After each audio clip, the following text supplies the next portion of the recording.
same thing. This video hit my timeline today, and it just completely changed my worldview of this man, Barack Obama. The validity of every claim in here, I don't know. I want to go ahead and put that out there, but I think it's something y'all should check out. Listen. In the history of American power, no foreign enemy ever set foot in the Oval Office, until one did. He didn't wear a turban. He wore a suit. He didn't carry bombs. He carried rhetoric. Barack Hussein Obama, sold to America as the post-racial messiah, but groomed by forces with a very different mission: to soften the West, to kneel before Islam, to hollow out the last superpower from within. Obama's story didn't begin in Chicago. It began in Jakarta. Barack Obama was born in Honolulu in 1961, but from age 6 to 10, he was raised in Jakarta, Indonesia, after his mother married an Indonesian Muslim, Lolo Sotoro. There, he attended local schools under the name Barry Sotoro, studied Islam, and absorbed a worldview far removed from traditional American values, a formative experience that would later shape his globalist ideology and sympathetic stance toward the Muslim world. Then he appeared in college in California. They say Barack Obama transferred to Columbia University in 1981. Political science major, international relations focus. Graduated in 1983, but no one remembers him. No classmates, no professors, no clubs, no student groups, no published writings, not even a roommate. His transcript sealed. Application sealed. Every record, every paper, every grade, vanished or protected. For the future leader of the free world, there's a vacuum. Some say Saudi-linked donors helped place him. Others say intelligence handlers kept him off the radar. One thing is certain: the silence is intentional. Barack Obama's path into Harvard wasn't just merit and magic. His ideological father figure, Frank Marshall Davis, a communist, race war theorist, and FBI target. Declassified files named Davis a potential Soviet agent. Obama never mentioned his name in his book, Dreams from My Father. But the fingerprints are there. Then came Jeremiah Wright, Bill Ayers, and Harvard, where victimhood became power. Obama's worldview was never liberal. It was reversalist. Good became evil. Freedom became oppression. Islam became the victim. America wasn't something to lead. It was something to unmake. When Obama appeared in politics, he also seemed to emerge from nowhere like in his college years. A little-known junior senator with no real accomplishments, yet suddenly vaulted to global stardom. His rise was rapid, orchestrated, and curiously unchallenged, as if someone needed him exactly where he ended up. Let's look at his inner circle. Several figures close to Obama had documented associations with Islamist organizations or regimes and paved his way, starting with the Egypt regime overthrow. In June 2009, Obama went to Cairo and demanded the Muslim Brotherhood be seated front row. Critics point to multiple MB-affiliated individuals in or advising the Obama administration that had a deep take and input on the Egypt policy. An Egyptian magazine's investigation, later reported by the Investigative Project on Terrorism, claimed 6 American Islamists in Obama's orbit were Brotherhood operatives, helping shift U.S. policy from hostility to support for MB. Among those named were Arif Ali Khan, co-founder of an Islamic group called a Brotherhood subsidiary; Mohammed Alibiari, who praised MB ideologue Sayyid Qutb and allegedly leaked sensitive documents. Alibiari was said to have helped shape Obama's 2011 speech urging Egypt's Hosni Mubarak to step down. Rashad Hussain, who had maintained close ties with U.S. Muslim Brotherhood networks. Salam al-Marayati, the president of MPAC. Imam Mohammed Magid, president of ESNA, an MB-founded group. Ibu Patel reported to have connections with MB-founded Muslim Student Association and Islamist ideologues. These individuals enjoyed access to high levels of government, visiting the White House regularly and advising on policy. While the administration rejected the notion that they were operatives, the preponderance of MB-linked figures in advisory roles was unprecedented and in line with MB's stated goal of influencing U.S. institutions. Whew. Man, I mean, that was just a handful of information. And again, the validity of every claim, I have to, matter of fact, I'll depend on you guys as well as going to do some research, some more independent research after the fact. But Obama's house of cards is obviously wobbling, man. Not even from rumors, from what we actually seeing on camera.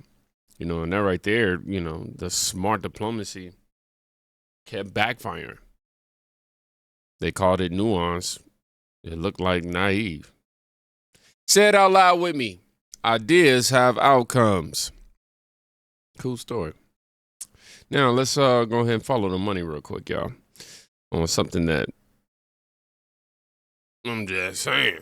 Hey you guys, I'm going to do a real quick video. This is going to be another one of those, but I wanted to finish up on the money changers. I wanted to talk to you about the Department of Energy. When they said that Barack Obama was going to be in trouble for what he did, and we all knew he was doing it, I thought to myself, well, they're just building everything up. They're holding on to that Epstein case. They're going to hit him with everything. One of the things that people aren't aware of is the Department of Energy. The Department of Energy, and if I bring a few things up to you, you're going to recall it, and you're going to go, oh my God, that's right. So the Department of Energy was one of the departments that probably had the most money laundering. I don't have any evidence on it. It's just that I follow, the spending and the budgets, and I see where money's going. So under Barack Obama, I believe it was $446 billion that was sent out to all these companies. Do you remember that? Do you remember when they had all of, it was the big scare, we've got to have the solars, and we got to have the panels, and we've got to have this, and we've got to have that, and we've got to save the planet, and all that. It started under Barack Obama. Mm-hmm. Anyhow, it was called the American Recovery and Reinvestment Acts. It was in 2015. I certainly remember, because all those money that got billions and billions and millions of dollars, they all went bankrupt, and nobody was held accountable for that money. And I said right then and there, it was a money laundering scheme. Barack Obama was saying, well, they're new companies, and this is new, and you can't expect every company. Well, you know what? Then you shouldn't have gave them that money. But I did go back and I looked up all of those companies, and I think that I counted all together that I found was like 18 of them, and 14 of them were foreign countries, and I think I could positively identify 11 of those countries were, I don't know how to say it, they weren't Christians that owned the company, and they weren't Jewish people either. That's all I'm going to say. So I followed that trail. Now, if I can do this, and I'm just a citizen who pays taxes and pays attention, I'm also a Christian. I biblically look at everything through the biblical eye. So I started looking into it. Barack Hussein Obama was, that name alone tells me that they weren't for the best interest of America, and he tried to destroy it from within. Department of Energy was a good way to funnel money. Now everybody bought into the Green New scam, and it's a hoax. Trump's called it a hoax. We know it was a hoax. So Obama did this and started at billions of dollars was wasted and spent. And then Trump came into office. It was kind of cut back, scaled back. It was cut back a lot. And then we had the puppet come in here, Biden. Now Biden's Department of Energy sent out $93 billion in 76 days. What 76 days did he send it out in? From the day that Trump was elected in November until January of this year, January 20th, when Trump took over the office. $93 billion out the window to these companies, and these companies don't have a business plan. They didn't have to provide nothing. All you do is like make a name and get a doing business as number, and then you're just having money sent to you. This is all going to be investigated because it's been money laundering. You look at Burisma. You remember what happened when the Bidens were under investigation. The Bidens' whole family was under investigation with Ukraine and Burisma. So this has been going on for quite a while. The Burisma was bringing attention, remember, and they were looking at these shell companies, and then you had Biden bragging about having one of the prosecutors terminated from his job, and then his son was on the. It's not over. People think that they gave up. No, they didn't. It's just like the Epstein files. They put it on the shelf because they're going to clump it all together, and they're going to hit them hard because the cabal is involved with all of it. Epstein, they're involved with this money laundering that they've been using the Green New scam to do it under, and Burisma, all of that. Listen, some of those pardons are going to be good, but it isn't going to cover everybody. And the cabal is going down. The other thing I wanted to tell you about in New York State, so I'm talking to New Yorkers, right? In New York State, we have Kathy Hochul, who took down and closed down one of our nuclear power plants. Now here it is 2 years later. It's coming up on election. She knows she's failing because we're all struggling paying utilities. I know I am. And they cannot put up the new housing that they want to put up, which is government subsidized housing or low income housing, because in the local areas that they're trying to build these housing projects at, they can't build them because the electric grid would not support them. So they're being denied building low-income housing because the electric grid is not going to support these housing, and we need housing, right? So you can't build if you don't have electricity to support the housing. Now she's talking about opening up another, get this, nuclear power plant. So she closed one, and she's going to open another one. Why did she close that one? Why did she close that one? And now she wants to open another one. She closed that one because she didn't have her foot in the door. But if she's going to open another one, that's just another place to start money laundering at under the guise of nuclear power. So there's other stuff. It's called renewable energy. And I will be doing a video on that, and I'll be able to come up with receipts. This is another scam on New Yorkers, which is going to be another big money laundering. You close down one nuclear power plant to later on open up another one and make investments. billions is going to be taken from the taxpayer money. Billions is going to be taken from us. It's just going to be another money laundering scheme. Obama did it. Newsom's doing it. I will tell you about Newsom in New York, how they're connected in my next video, and I can't wait to get it out. I just hope God frees up my time so I can get to these plants and get to talk to the people. Newsom's doing it in California. These people are becoming rich, rich, rich. It's just kind of like Letitia James getting $10 million for her personal legal fees, going to a law firm by the name of Dave Polk, and Kathy Hochul's husband all of a sudden just started working there. It's money laundering, and we are the victims of it, so we have to wake up and pay attention. The other thing I wanted to say was, if you don't mind me saying, I am a conservative Christian. I always put stuff into biblical perspective is how I see stuff, and I listen to Christian news and Christian broadcasting, but I try to put it into a worldly, because not everybody reads the Bible. But I wanted to mention to you about the money changers. There was a while ago I done a video, and I said that God was going to come after the money changers. Kathy Hochul's a money changer. She's another one that's coming in to destroy this country and destroy our state. I'm sorry. And so I was going to speak to the conservatives. The conservative people, your voice is so important, but not always, especially in New York, do we get a conservative choice to vote for. So a lot of the conservatives has been registering as Republicans, because it's usually 2 Republicans if there's going to be a primary, but not 2 conservatives. So you can always vote who you want to in the election, but when it comes to the primaries, the conservatives cannot vote in the primary of the Republicans, and sometimes that's the only choice you're going to get. So I want to encourage you to look around. If you don't have a conservative running and you want to have a voice, which we need your voice in the primaries, please register as a Republican so that you can vote in our primaries. People don't think the primaries are important, but they're very important, because our legislators are the ones that are going to be writing the laws for the state that we have to abide by. And if we have corrupt ones in there or liberal ones in there, we're not going to be able to get good laws in New York State. And those are the laws that the governor is supposed to follow, but sometimes, they just do their own thing.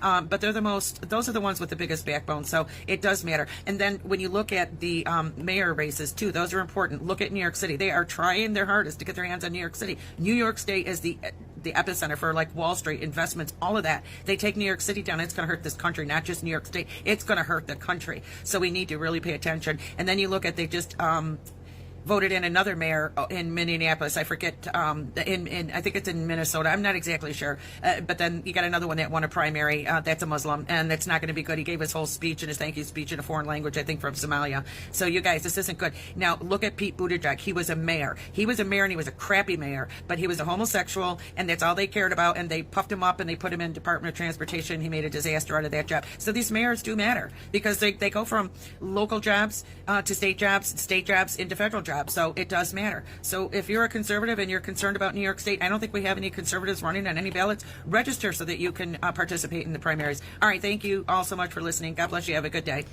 Whew. Now, that was a lot.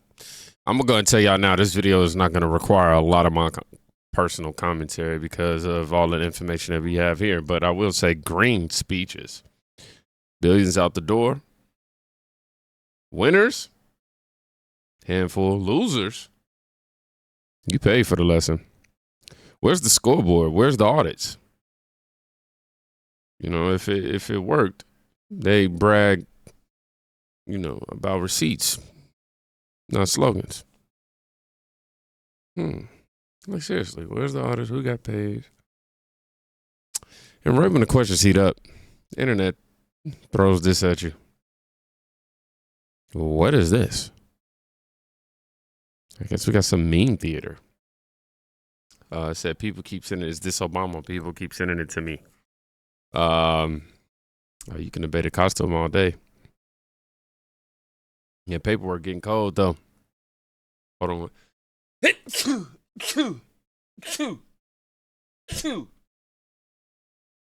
Woo. My allergies have been going crazy through this whole video. I haven't get off the screen, go blow my nose, get off the screen. Wow. Anywho, outside of this, I want y'all to listen to how people felt in real time about Obama during his presidency. Obama getting elected. That was a moment, wasn't it? You weren't fully on board? Hell no. You didn't worship Black Jesus? I immediately recognized it as a horrible blow to our country. Immediately. Not even knowing why yet. Yeah. Like I just knew. Instinct tells you. Instinctively in my gut, I knew that we had made a massive, massive mistake as a country. Yeah, that's for sure. And so many balls got rolling during that time frame that we're still trying to slow down. No, I know. But yeah,